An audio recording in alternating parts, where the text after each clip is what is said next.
Hello everyone, welcome to only GPSC nothing else. આજે આપણે જોગ્રાફીના 3 મહત્ત્વના ટોપિક ડિસ્કસ કરવાના છે જે કરંટમાં હતા અને એ આવનારી મેઇન્સમાં અને જીપીએસસીની પ્રિલિમમાં ખૂબ આઈએમપી સાબિત થશે. તો ચાલો ફ્રેન્ડ્સ, આપણે આજના 3 ટોપિક જોઈએ. ફર્સ્ટ ટોપિક છે new start treaty, strategic arm reduction treaty.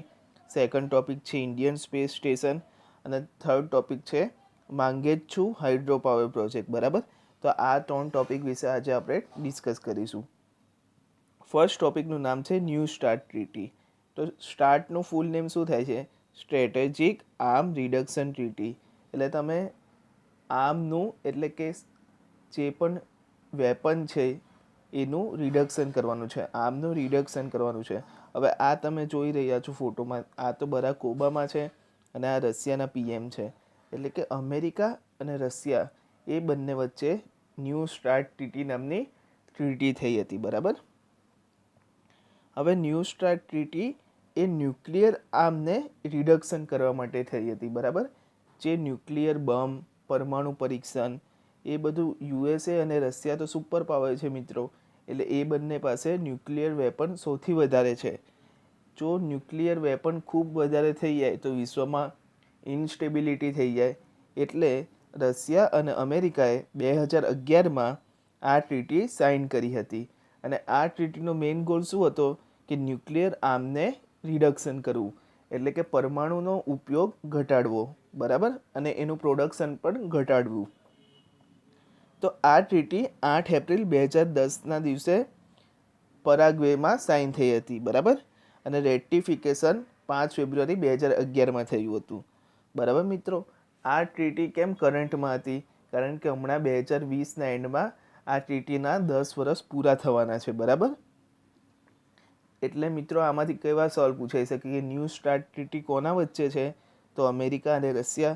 અને મેઇન ગોલ શું છે કે જે ન્યુક્લિયર આર્મ હોય છે એનું રિડક્શન ઘટાડવું. બરાબર, જેથી વર્લ્ડમાં ઇન્સ્ટેબિલિટી ના થાય. હવે સેકન્ડ ટોપિક છે ઇન્ડિયન સ્પેસ સ્ટેશન. બરાબર મિત્રો, તમને ખબર હશે કે ઈસરો ઇન્ડિયાનું સ્પેસ સ્ટેશનનું મોનિટરિંગ કરે છે. ઈસરોનું હેડક્વાર્ટર બેંગ્લોરમાં આવેલું છે.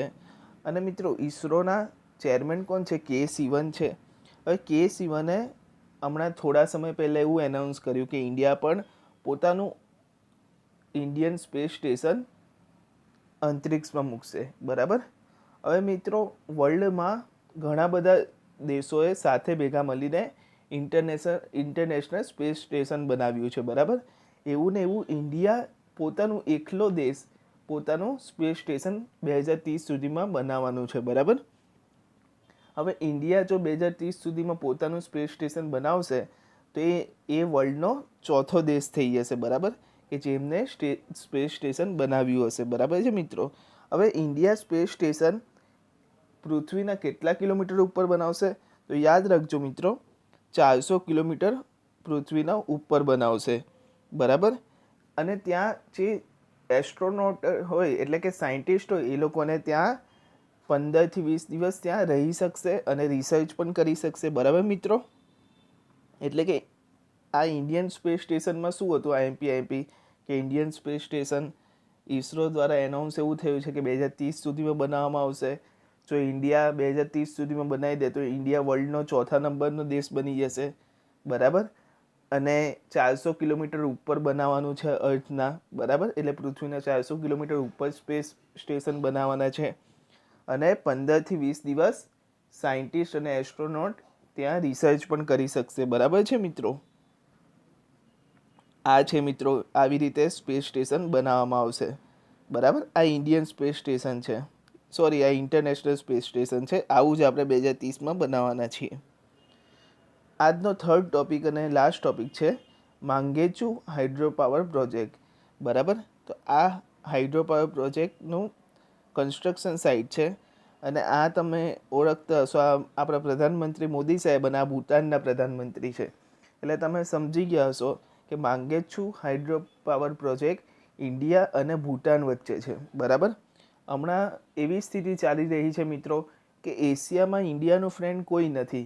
જેમ કે નેપાલ, ચાઇના, પાકિસ્તાન બધા ઇન્ડિયાના વિરોધમાં થઈ ગયા છે. બરાબર, એટલે કે ઇન્ડિયાને દબાણ આપી રહ્યા છે. ત્યારે ભૂતાન અને ઇન્ડિયાનું રિલેશન ખૂબ ફ્રેન્ડલી રહ્યું છે. એટલે 2019ના એન્ડમાં માંગેછુ હાઇડ્રો પાવર પ્રોજેક્ટ ઇન્ડિયાએ ભૂટાનમાં બનાવ્યું હતું. બરાબર. હવે આ જે હાઇડ્રો પાવર પ્રોજેક્ટ છે એ 720 મેગાવોટ પાવર પ્લાન્ટ બનાવશે. એટલે કે જે પાણી છે એનાથી 720 મેગાવોટ ઇલેક્ટ્રિસિટી ઉત્પન્ન થશે. બરાબર મિત્રો. અને આ ક્યાં આવ્યું છે? ભૂટાનમાં આવ્યું છે અને માંગેછુ નામની રિવર પર આવ્યું છે. આ ખૂબ યાદ રાખજો મિત્રો કે માંગેછુ હાઇડ્રો પાવર પ્રોજેક્ટ ઇન્ડિયાએ ભૂટાન માટે બનાવ્યું છે. બરાબર. 2020 સુધીમાં 10,000 મેગાવોટ હાઇડ્રો પાવર ઉત્પન્ન થવાનો છે. બરાબર. અને આના લીધે ઇન્ડિયન ગવર્મેન્ટને બી મતલબ કે ઇન્ડિયાને બી ભૂટાન એમની જે હાઇડ્રો પાવરથી ઇલેક્ટ્રિસિટી થઈ હશે જનરેટ એ ઇન્ડિયાને પણ મોકલશે વાપરવા. બરાબર. એટલે ભૂટાનને થોડું રેવન્યુ પણ મળી જશે અને ઇન્ડિયા અને ભૂટાનના ફ્રેન્ડલી રિલેશન પણ જળવાઈ રહેશે. બરાબર છે મિત્રો. હવે આ પ્રોજેક્ટમાં ઇન્ડિયાએ 70% લોન આપી છે અને 30% ભૂટાનને ગ્રાન્ટ આપી છે. બરાબર. તો આ હતો આજનો થર્ડ ટોપિક. તો ચાલો ફ્રેન્ડ્સ આપણે આજનું રિવિઝન કરી દઈએ. માંગેછુ હાઇડ્રો પાવર પ્રોજેક્ટ ઇન્ડિયાએ ભૂટાનને હેલ્પ કરવા માટે બનાવ્યો હતો. બરાબર. માંગેછુ રિવર પર બનાવ્યો હતો. 720 મેગાવોટ પાવર પ્લાન્ટ બિલ્ડ કર્યો છે. બરાબર. જેનાથી ભૂટાનને ઇલેક્ટ્રિસિટી મળી રહેશે. બરાબર. અને ઇલેક્ટ્રિસિટીનું પ્રોડક્શન કરીને ઇન્ડિયા પણ વેચી શકશે. બરાબર. ઇન્ડિયાએ ગ્રાન્ટ કર્યો છે. સેકન્ડ ટોપિક આપણે ભણી ગયા ઇન્ડિયન સ્પેસ સ્ટેશન જે 2030 સુધીમાં ઇન્ડિયા લોન્ચ કરવાનું છે અને ઇન્ડિયા ચોથો દેશ બની જશે. બરાબર. અને પૃથ્વીના 400 કિલોમીટર ઉપર સ્પેસ સ્ટેશન લોન્ચ કરવાનું છે. અને ફર્સ્ટ ટોપિક આપણે ભણી ગયા ન્યૂ સ્ટાર્ટ ટ્રીટી જે ઇન્ડિયા અને અમેરિકા અને રશિયા વચ્ચે થઈ છે અને જે ન્યુક્લિયર આર્મ રિડક્શન માટે આ ટ્રીટી કરવામાં આવી હતી. બરાબર છે ફ્રેન્ડ્સ. તો આ હતા આજના 3 મહત્વના ટોપિક.